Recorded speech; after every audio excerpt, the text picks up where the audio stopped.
Erie. It's Monday, June 30th. Welcome back for another Flagship City Sports Talk brought to you by Quick Fill. Listen, if you've been sleeping, there was a lot of Erie news that happened over this weekend. I haven't been sleeping. I wish I was sleeping. I'm ready to fall asleep. Paul Adamzak here in the studio this morning. We are feeling rough for end of June. Yeah, I feel like you're calling me out in the very early portion of the show. No, I'm with you. I'm trying to relate. I'm in the boat with you as we are paddling rudderlessly around Lake Erie. That's fair. No, it was a great weekend. A lot of sun. That's why I'm sleepy. I spent a lot of time in the sun. It takes it out of me. Well, and guys like us, we don't have the extra coverage on the top of our heads. That's exactly right. It's easy to burn these types of haircuts, you know. Oh, man. Well, we don't have Rich pushing the buttons today, but we do have the big boss, Joel Natale, on the show this morning. Joel, thanks for being here. He's off mic, hanging out. We got a full studio hanging out with us, but we got a lot of stuff we want to get to. Oh, my gosh. I mean, what a prehistoric morning we have here in Erie. We have a mammoth Monday show for you. Oh, my gosh. We are going to be digging into the storylines. You got any more? Is that it? We done? No, that was it. I had one. One was good. No, we'll be getting into that later. I was a little sleepy. We got a big news day today. We'll be diving into that a little bit later. Obviously, John Oliver releasing the rebrand of the Erie Seawolves, and we'll get into that later. We had a great show today. We're going to be recapping the Save and I game, which happened on Friday. Paul and I were there in person, so we'll get some behind-the-scenes takes from that as well. Later in the show, we welcome Trevor Kubeja from the Erie Otters, still talking some hockey. Introducing him, he's never actually been on the show, so that'll be fun to kind of feature him for a little bit. And then, of course, getting into... And a very timely interview. Right? Absolutely. But, yeah, Matthew Schaefer taking first overall, so we're going to, take some claim to him, his success. We definitely had this planned ahead of time. Right. Yeah. So a lot of fun to get into. Make sure you are following along. Find us on socials at GemCitySN. Make sure you catch up on the podcast, any shows you may have missed in the past. Without further ado, let's go ahead and jump into the North Shore Rewind. All right, so on Friday, we had the Save and I football game in a new location, but the same result as the Metro All-Stars rolled over the county squad 35-14 in the 87th annual Save and I charity game this year, hosted for the first time at Harbor Creek's Paul J. White's Stadium. Listen, I know being away from the vet was a big deal this year, and we'll get into the game in a second, but I thought it was great being out in Harbor Creek. I mean, the scenery was beautiful. The sunset made it great. But I think it's a cool idea to kind of move this around like the Super Bowl and be able to play at all these different schools, stadiums, and things like that. Paul, you have covered and called a lot of Save and I games. Yeah. What was your thoughts on kind of the change of scenery here? I was skeptical, as you mentioned a second ago. I was like, well, part of the tradition is it's always at the oldest stadium in Erie. Yeah. Sort of a central location for all the schools to come down to and join. And obviously it was like the biggest capacity stadium that we have. Right. So moving to Harbor Creek, I go, well, beautiful facilities. The parking was great. Oh, yeah. Okay. The food trucks were a nice touch. And the things that they were able to do at Harbor Creek that you can't do in downtown Erie. There's just not a whole lot of parking space and free space because it's a populated area. A lot of cars, a lot of traffic. Middle of the city. Yep. Middle of the city. So I thought the stuff around the game was a huge improvement. And I like the ability to, maybe we can do it at Fairview next year. Maybe we can do it. They did it at McDowell in 2019 when the vet was getting remodeled. So I like the ability and the Lions Club's organizations, the game managers, willingness to move the game around, to try something new. The 87th iteration, and they're still trying new things, which I love. I think it worked out for them. Second longest in the country, which is kind of cool, too. So, and I know there maybe not a surprise here in this game. Metro typically wins this game, and they dominated in this one. The Metro team, led by head coach Mark Soboleski of Fairview, used its size in the run game, and they piled up 270 rushing yards on 38 carries, spread the wealth with 5 different players scoring rushing touchdowns. You and Isaac were on the call for this game, and in your post game, you both kind of gave Stephon Baby Porter the player of the game, and he deserved it. He racked up 134 yards and a touchdown on 14 carries. 7th all-time in that game, averaged 9.6 yards per carry. I told you I talked to one of the coaches after the game. First thing I said to him was, you should have given Porter the ball more. Rushing yard The all-time leader was Tyler Sargent from Fairview, did it in 2008. He ran for 225 yards in that game. He That's had good. close to 40 carries in that game. Holy cow. I think if you double Porter's carries, or just give him 20 carries, Yeah. he's sniffing. I said he was good for 200. Were my exact words to this coach. They got to play everybody. They did. They spread the love around. They were up big early. Yeah. So there was that. Hey, let's bring some more players in. Yeah. Paisley did a nice job running the ball. They had the fullback from Mercyhurst got some running back carries, so they are trying. He looks some like a new bowling things. ball out He there. absolutely was. You can tell why Feliciano ran for 2,000 yards or whatever it was. You got that dude in front of you. But they did a nice job. On the other side, this was my takeaway. And Joel, make sure you're recording. I want the people of Erie to know that I admit this is very rare. I was wrong. And this never happens. Paul never admits when he's Joel wrong. just perked up in his chair. Even when he's wrong. Okay, so what we said going into the game, what I said going into the game, and I can speak for Isaac even though he's not here, the offensive and defensive lines for the Metro were a little suspect going in. We absolutely gave the leverage there to the county roster in the terms of the trenches. That was not the case. The Metro ran at will. And I will say the defensive line, they were playing 4 defensive ends. This is what I got after the game. They had no true defensive interior lineman tackles. Yeah. They played 4 different D ends. They shuffled them around. They had 4 batted passes in that game. And one of them led to an interception. Yeah. So a great job of utilizing the talent that you had and just made it tough for that. Yeah. Really tough county offensive line, those talented quarterbacks, so good running backs that they have. Yeah. They put a hurting on them on Friday night. Yeah. No, it was dominance from start to finish. Yeah. Hallie Park, our intern, we've talked about, and she's here this morning helping us out behind the scenes. As a McDowell grad, was like secretly pumping her fist on the sidelines as we were sitting in the county side of the benches, and I was like, "You gotta stop that." People were turning and looking at her, giving her bad looks. The other bad look was, at the pregame show I got to do with Isaac, one of us was really hammering the county team and saying how good they were going to be. And, well, I'm not going to say who it was, but that person was wrong. But it's not because they didn't play well. I think the county team still had a lot going for them. I think they, just a couple of misses, right? And you said this on the broadcast. Mm-hmm. You have 8 practices. That is hard. 7 practices. Yeah. That's even worse. That is hard to build up that timing between, your quarterback and your receivers. So when you have these, these 2 quarterbacks in Nolan Carey and Isaac Zeitz, you don't have that connection that you have, right? I mean, Isaac was missing his brother Jacob in this one, which was huge, right? And you had, Carey had his receiver, blanking on the name, Savitz.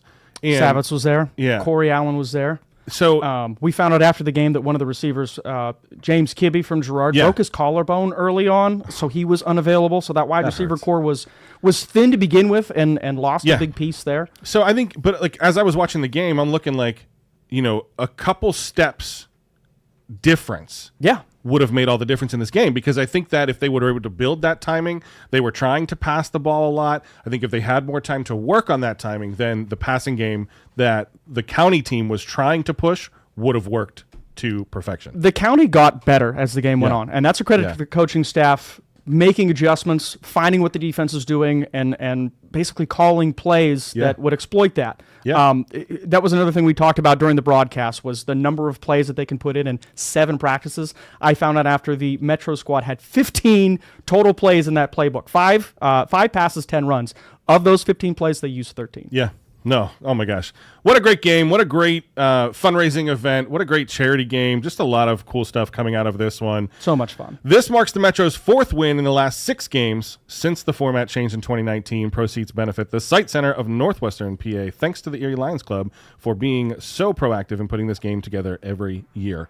All right, we got to take a break, but when we get back, we're welcoming Trevor Kubeja for the first time to Flagship City Sports Talk. We're going to talk to him, get to know him, and then we're going to recap the OHL impact here in the NHL Draft that happened over the weekend. You're listening to Flagship City Sports Talk, brought to you by Quickfill.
Welcome back.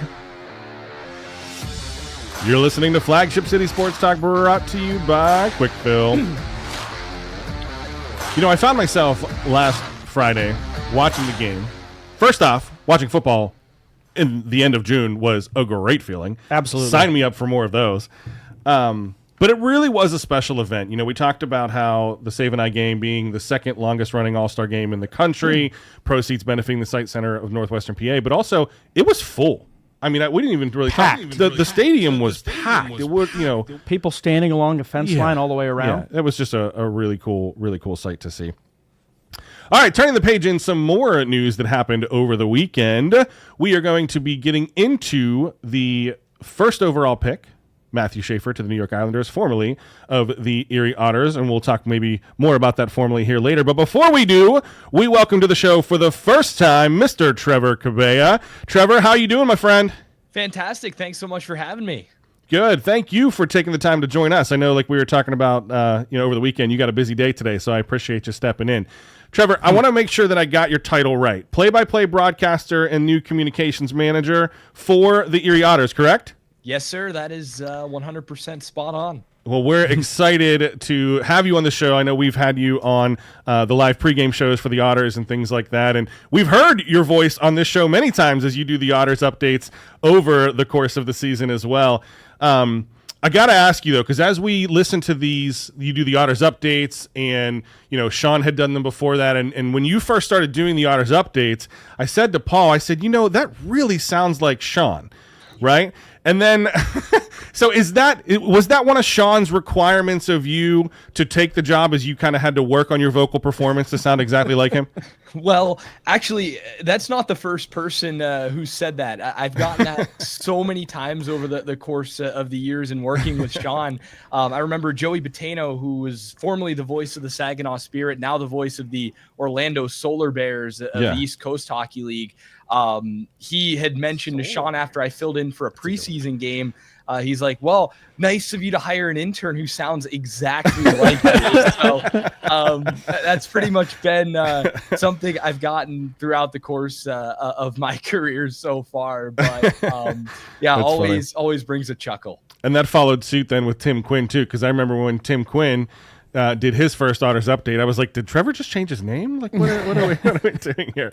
Well, anyway, hey, before we get into some more hockey talk, Trevor, since this is your first time on the show, we always start with this first question. And man, what's your origin story? Where are you from? What are your interests? How'd you get to where you are today? And you can take us through that journey any way you want.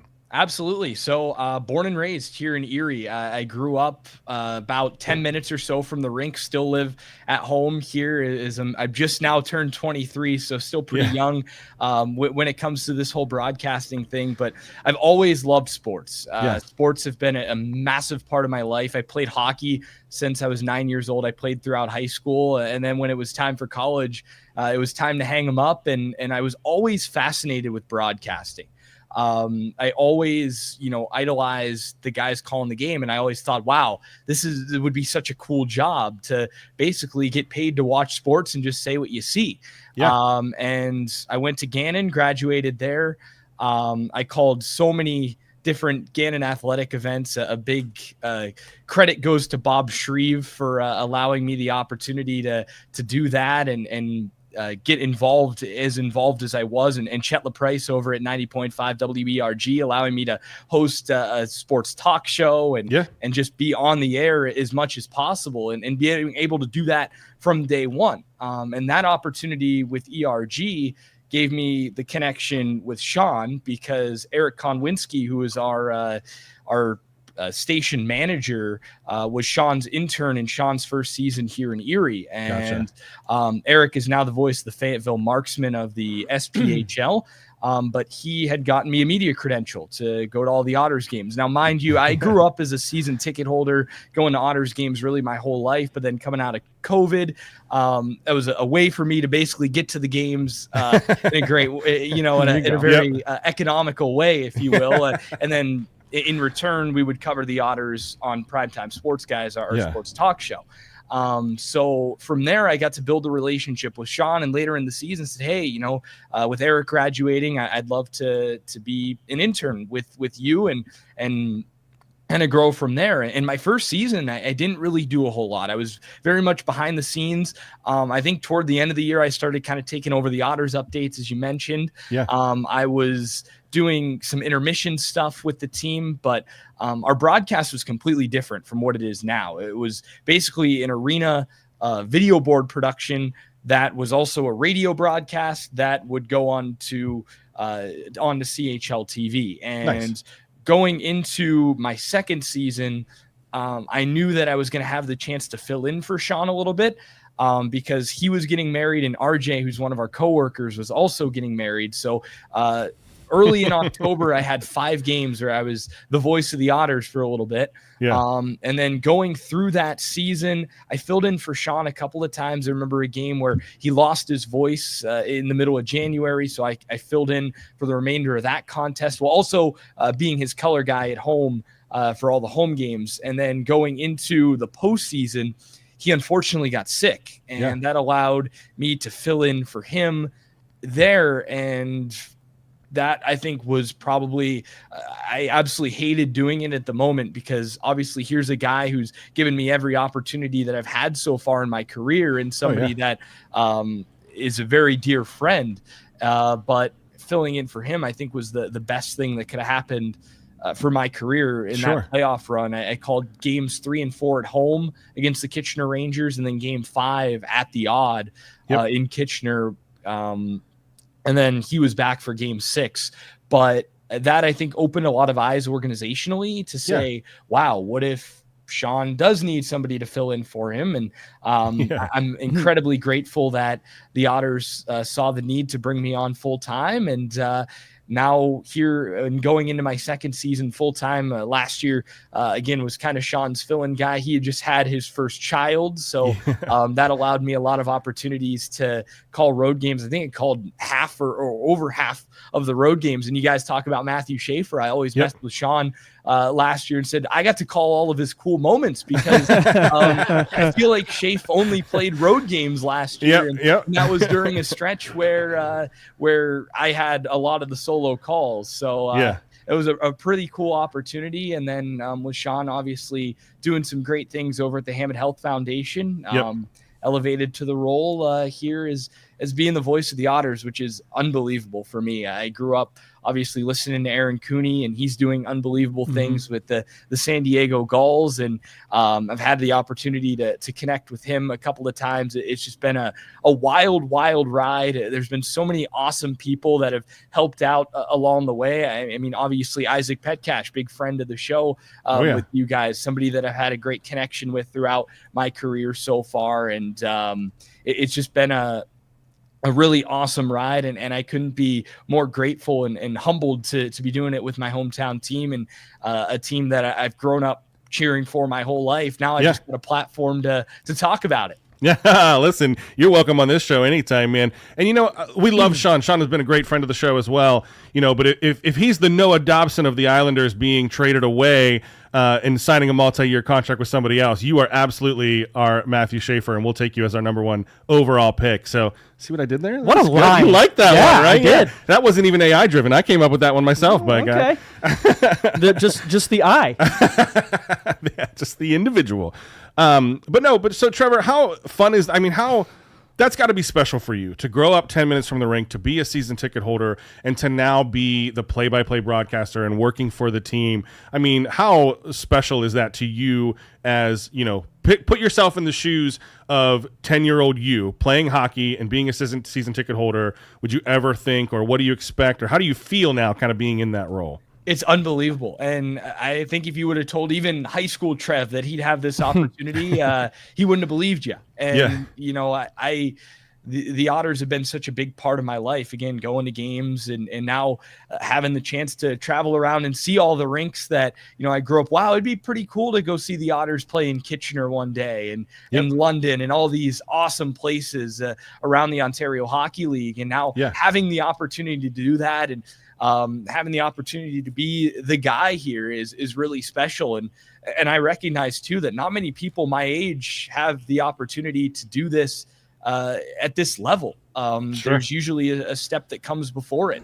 and to have this opportunity is so cool. And so many awesome people that I work with here with the Otters, and everybody behind the scenes. And we're building an intern team to work with us behind the scenes, and Tim Quinn as well, my broadcast partner, and he's been killing it with social media. So there's been so many people that have really helped me along this journey. And now, again, like I said, younger Trev would not have believed you that this would be where I was coming right out of college.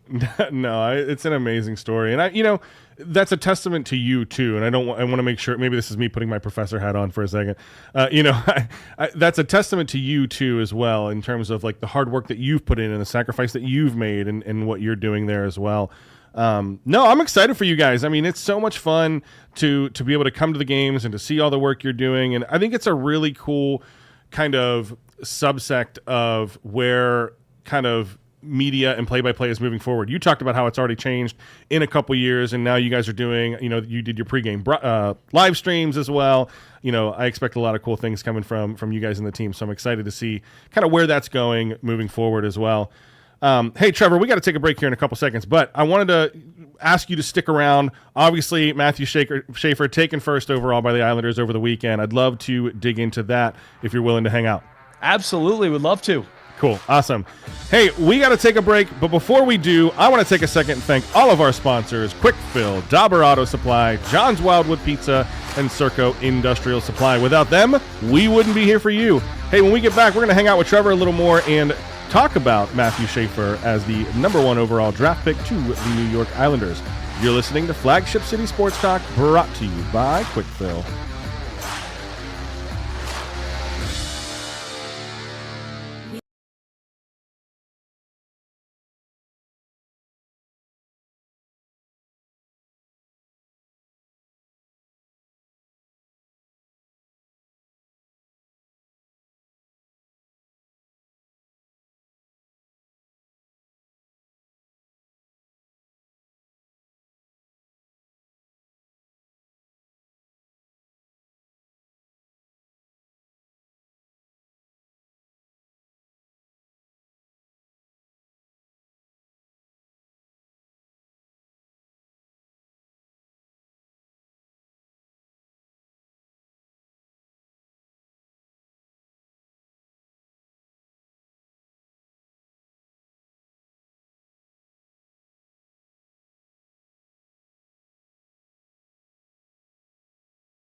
Welcome back.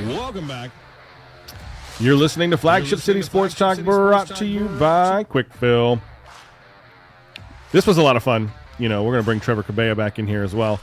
This was a lot of fun. As we were doing the, Paul, you were on the call for the 87th annual Save and I game on Friday.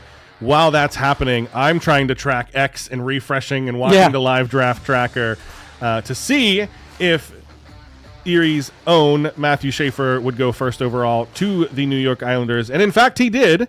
So I want to talk about this. And I'm excited that, Trevor, you're here to talk about this with us as well. And I want to start here. Schaefer is an immense talent. Taken first overall in the NHL draft. He is a kind of a unique two-way player, which I think is what makes a defenseman being able to even be thought of as taken first overall, especially over a guy like Misa.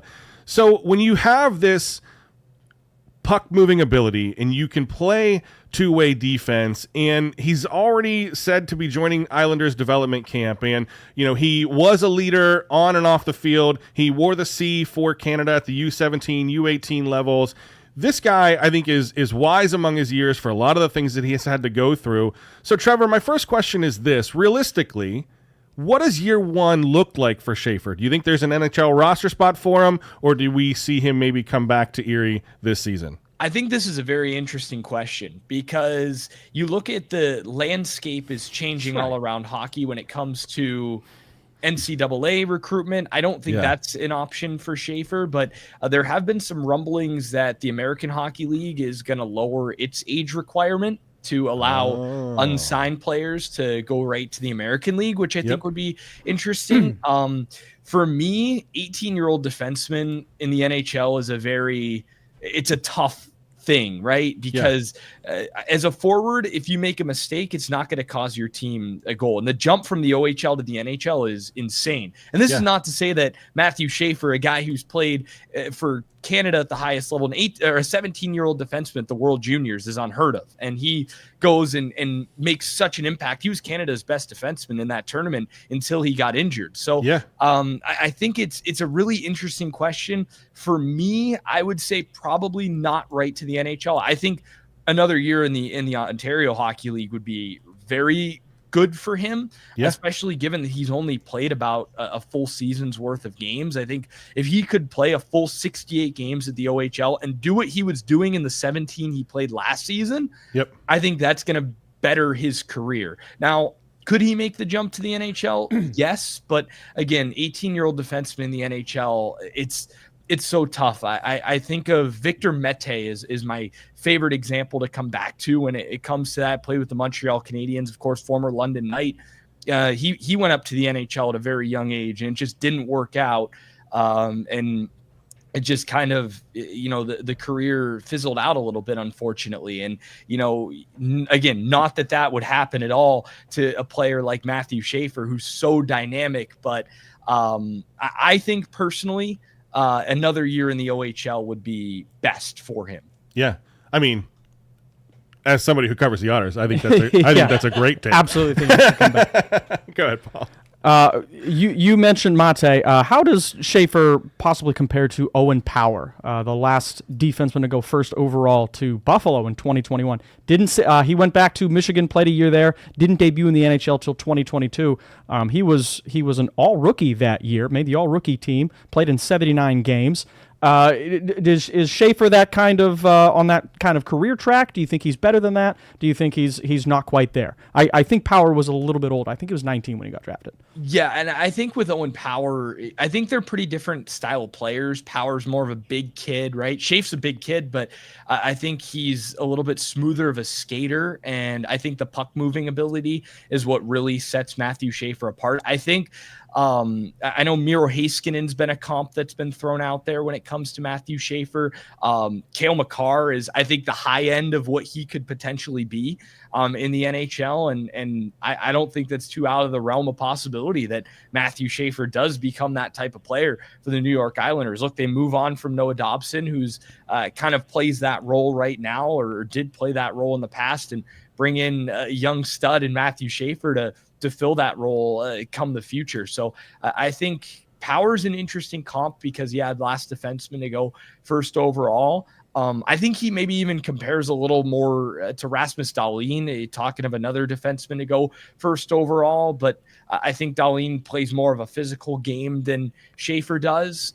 So yeah, it's interesting to see. Obviously, at this stage, it's all projection of what he could be when he makes that step up. But, I think the ceiling is very, very high for this young man.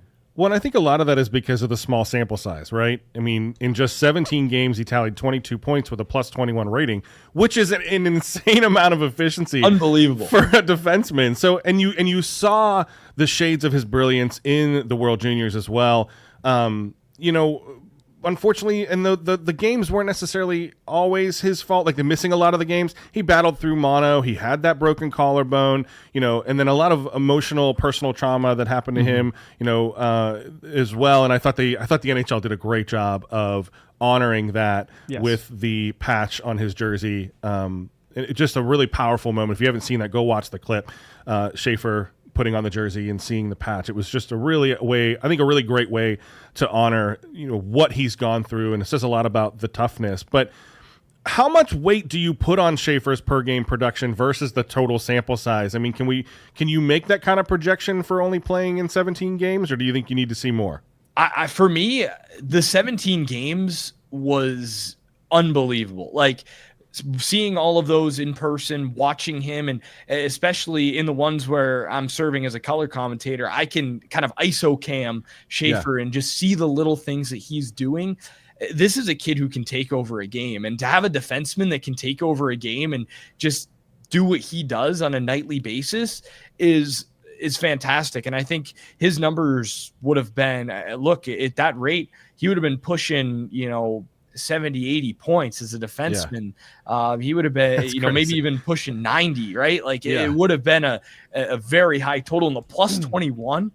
Those numbers for me, I think, tell quite a story about what this young man is. And again, we talk about him, the player, and I know you've touched on it a little bit there. He's an even better person. And he's gone through so much. And again, such a classy touch from the New York Islanders with the jersey. I thought that was just so special. And again, somebody who's gone through what he has at such a young age. And, you sit down and you talk with him, and he is the nicest, most down-to-earth kid you're ever going to meet. And his smile and his energy is so infectious. And I think that adds so much. It definitely did to the Otters locker room over the last couple of years. It's a kid I see definitely even being a future captain in the National Hockey League. I think that his energy and what he brings from that perspective is just so incredible. But to go back to, the projections on him, I think that the 17 games, it is a very small sample size, but what he was able to do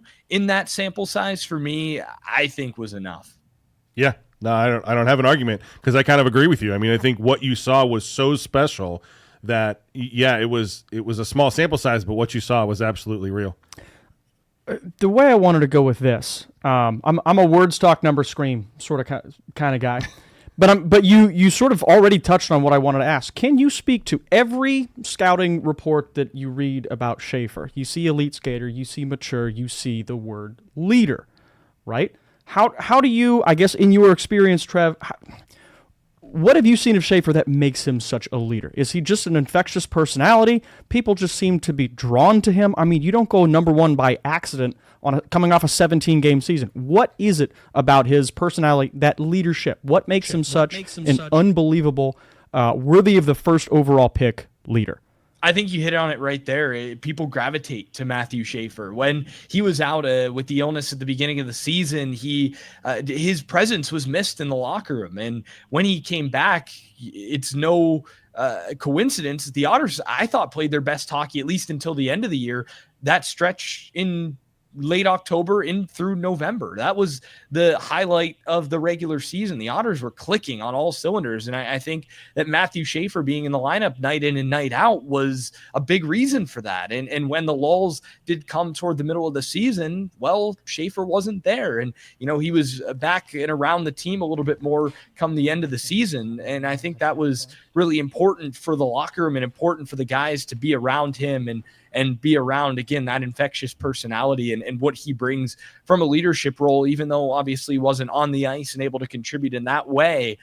He brings so much, and he's such a complete player and a complete person. And I think that's why the pick was made for him to go first overall, because of just, what he brings, not only as a player, obviously, again, a guy that can project to be the next Cale Makar, sign me up for that. But when you're doing it as one of the nicest people you'll ever meet, and just, again, a true natural born leader, that's such a big get for any NHL team. It's a generational get. Yep. And that's a good recipe for success too. Which I'll pose a question to you here in a minute. But I do want to touch on, we got a couple minutes left, and I wanted to at least mention, Schaefer wasn't the only one drafted. The only Erie Otter, obviously it was the only Erie Otter drafted this weekend. Teammate Malcolm Spence was taken by the Rangers in the second round with the number 43 overall pick. And I love this because there's already a little bit of drama coming out of here. Schaefer on the NHL Draft Class podcast said this, quote, "I've heard a lot about the rivalry," talking about the Rangers and the Islanders. "I hate losing, so I'm looking forward to going and just beating them every time we play them." And then, of course, his teammate gets drafted to the Rangers, which Spence then goes on to say, "Hey, he's one of my closest friends, and you have your buddies succeed. You want to have your buddies succeed, but it's a little awkward now with the Rangers and Islanders." So I think that's going to be a lot of fun to watch as well. But Spence is just another great guy. I thought he had the talent to be able to go in the first round as well. So and didn't Carey Terrance get traded to the Rangers as well? Yep. Yeah. So there's a little, boy. The Erie Otters have a little bit of stake in the Islanders-Rangers rivalry over in New York. Yeah, Otters are taking over the Big Apple. You know what? That just means we just might have to travel for some sort of winter classic over to New York or something like that against fun. London. That'd be fun. Play that at Yankee Stadium. Yeah. All right, Trevor, let me leave you with this. We do a segment on Mondays called Overreaction Monday, where we throw out topics and we is it an overreaction or not an overreaction? So I got one for you. Matthew Schaefer, we've been talking about him all segment. If you missed any of part of this, go back and check out the podcast because it's great stuff here from Trevor. But drafted first overall to the New York Islanders.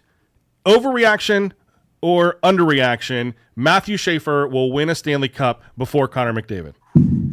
That's an interesting one.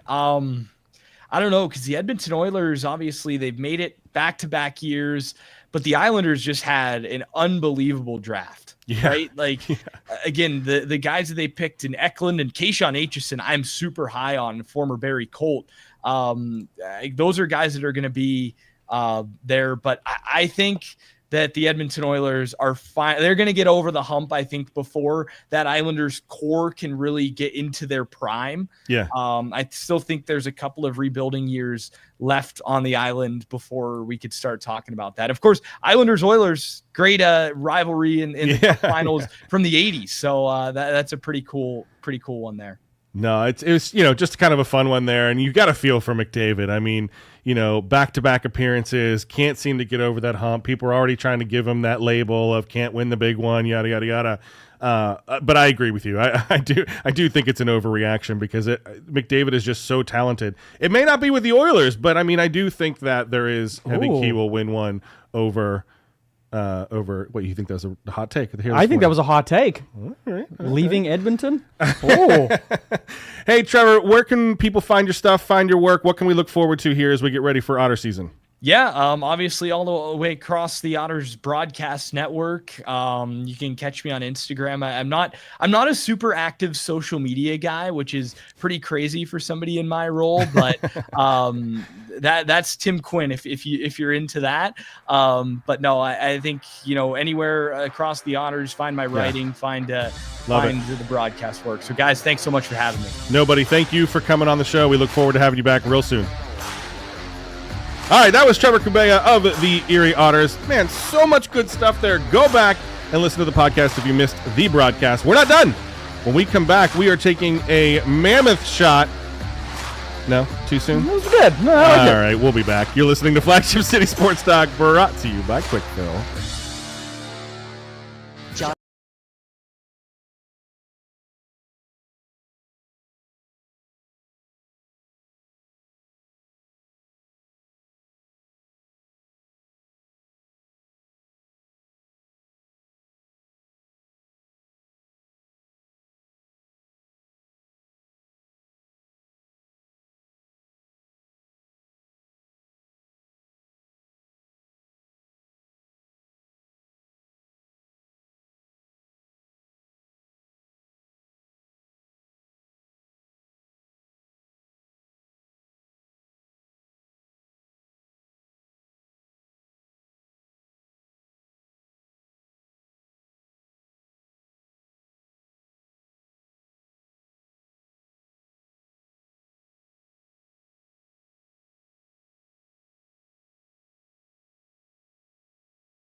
Welcome back. You're listening to Flagship City Sports Talk, brought to you by Quick Fill. We were having that discussion of McDavid during the break. Will he pull, or he'll mirror the great one and leave Edmonton for a cup? I don't know. It'll be a fun little watch. Was that a Ramones song? Should I stay or should I go? I think we can play that on the way. We'll find out. That's the next segment lead. There you go. No, it was an interesting question and one that we'll definitely keep an eye on. I mean, congratulations to Matthew Schaefer. It sounds like he deserves every bit of success that's coming to him. So Absolutely. What a cool story. Hopefully we get to cover him again when he comes back. I agree. But things we do get to cover, I love this. This is so fun. We talked about this a couple weeks ago where John Oliver from Last Week Tonight had chosen the Erie Seawolves as the team to rebrand. He was going to launch a brand new alternative identity, and they announced it last night on his show. And get ready for this. I love this. Per the press release, get ready for some big Tusk energy in Erie. I'm going to ride that one for a long time. The Seawolves are trading in their sales for Tusks, at least temporarily, as they launch their brand new alternative identity, the Erie Moon Mammoths. The Wild rebrand comes courtesy of John Oliver and his HBO team at Last Week Tonight, who chose the Seawolves for a full surprise makeover with no team input. And we talked to Sam Lebowitz about this. Sam said, we literally have no idea what's coming, what's going on. We knew as much as he did, so that made it all the more fun. Well, the name, Erie Moon Mammoths, I got to be honest, when I woke up this morning and read that, because I didn't stay up for late tonight. No, I'm too I did old not. for that. No. So I woke up this morning and saw that it was the Erie Moon Mammoths, and I said, what? Like, that doesn't even make sense. What is a moon mammoth? You could say the same thing for a sea wolf, but I didn't get it. Like, so then, reading the press release and seeing what's going on, and I had no idea that this had actually happened. Per the press release, the name draws inspiration from the 1991 discovery of a woolly mammoth in Summit Township by resident George Moon. Moon found a large bone while scuba diving in Lake Pleasant, located about 8 miles south of here in the studio. And then they worked with local archaeologist team to identify the remains. And this, what Joel, you said it ended up being what, 80%? 80%. 85% of an intact woolly mammoth. So I'm asking the guys here in the studio this morning, and none of us knew this even happened. I was 5, Paul was 2, Hallie hadn't been born yet, but even Joel, was unaware of this happening. So once we started to unpack this a little bit more, I'm actually really excited about this. I think this is going to be a lot of fun. So they're going to debut on Saturday, July 19th at UPMC Park, where Erie takes on the Bay Sox. Expect fireworks, free moon mammoth squishies, which we had to teach Paul about what that was all about, for the first 1,000 fans. And yes, John Oliver himself is expected to attend. I mean, this is exciting. I'm excited. Paul, how say you? What was your reaction when you heard of the Erie Moon Mammoths? Prehistoric and interstellar simultaneously. It's incredible. I also like how they already have moonmammoths.com. I didn't notice that. Yeah, look at that. That's right at the bottom of the press release as well. So they're actually going to play 3 games as the Moon Mammoths. You mentioned August 19th, but also September 12th and 13th. That's the Strike Out Cancer weekend. So you have more than one opportunity to get your Moon Mammoths gear. I guess if you buy it on the 19th, you can then have a chance to wear it later on and tailgate with it and all that. But I think we're definitely going to need to be one of the first 1,000 people there to get whatever the heck a squishy is. But I want that. I think the logo is fantastic. As a guy who deals with logos, the woolly mammoth with the giant space helmet, I think it's just fantastic. I want the hat. I love the colors. Moon Mammoths is a tremendous name. I was trying to work in something for Kubeja. I was like, maybe like the ice pterodactyls or something. I had a question I was going to ask him about that too. Like, if you could rebrand, what would you rebrand it? We'll get him back on for that one.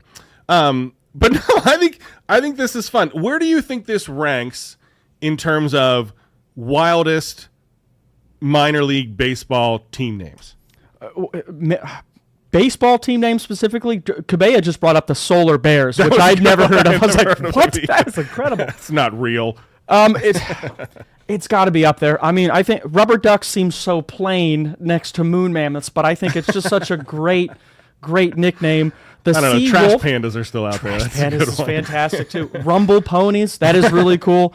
What was it? The senators that are from Harrisburg. Okay, that's very on the nose. The yard goats. That's a good one. Yeah, good pull from Joel Natali there. That's a good one. No, I think it ranks up there. I was gonna say it is up there. The rubber it's gotta ducks be is a top, good one. Top 5. Yeah, trash pandas. That's a good. I would say top 5. That's a good one there as well. Team president Greg Coleman called it partnership that's playful, prehistoric, purposeful, and purple. End quote. End quote. We'll have to have a purple out at the UPMC Park. That would be. I think we need Big Tusk Energy shirts.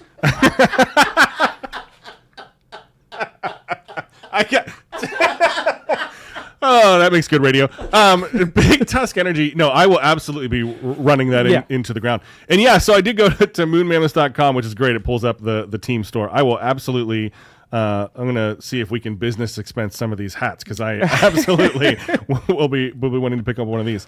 So also George Moon attending, being honored as a special guest. How awesome is that? Yeah. I'd like to talk to that guy. Gets his Did moment. you ever think it would turn into a minor league baseball team? You're out in Lake Pleasant scuba diving on a Saturday morning. This will make a great baseball team name. 35 years from now, that's going to be a baseball team. We need to get him on the show. That's what we need to do. Hallie. Hallie, get on that. I think this is really cool, though, too, because John Oliver coming to Erie is kind of a big deal. Absolutely. Right? I mean, how much do you think, how big of this event, how do I want to phrase this? I think this is huge for Erie. And how much does this mean to the city, to the team, to have a guy like John Oliver come and put the team in the national spotlight like this? I don't think it could be measured. It's unprecedented. Who else, in what other city, in what other team or league level of play has this happened to? Yeah. This has never happened anywhere. This is, from what I know, this is John Oliver's first time that they've rebranded a team. Yeah. Yeah. I think it could be huge, and I mean, I think it's going to be huge. Like I said, I want to be one of the first 1,000 people there. I'm an early guy, arrive or 2 games. I'm not even sure that I'll be able to get there early enough. I want to see, I think it's a marketing genius from the squishy giveaways to the purple merch. I want a big mammoth tusk that you can blow in like a horn, like a Viking horn. That's a Vuvuzela tusk. Yeah, that's what I want. No, we're so excited about this. I think this is going to be fun. I also like the tie-in to Strikeout Cancer Weekend. There really is an opportunity for the Moon Mammoths to kind of become the face of charity nights for the future of the Seawolves as well. That would be fantastic. To keep it, I think that could be something that would really catch on as well. So yeah, so make sure you get your tickets. Head on out Saturday, July 19th at UPMC Park. First 1,000 fans get those squishies, those Moon Mammoth squishies. My daughter is going to want to camp out the night before. She's got a collection of those things in her bedroom. And yeah, maybe you get a chance to see John Oliver as well. Grab those tickets Saturday, July 19th, UPMC Park. Get your Moon Mammoth gear. All right, that's it. That's it for us. We got a lot to go through today. Big June sports weekend in Erie. Big Tusk energy in this studio. All right, I'm done. That's it. Signing off, Paul Adamczak, Joel Natali, Hallie Parker. That's it. We're done. Have fun.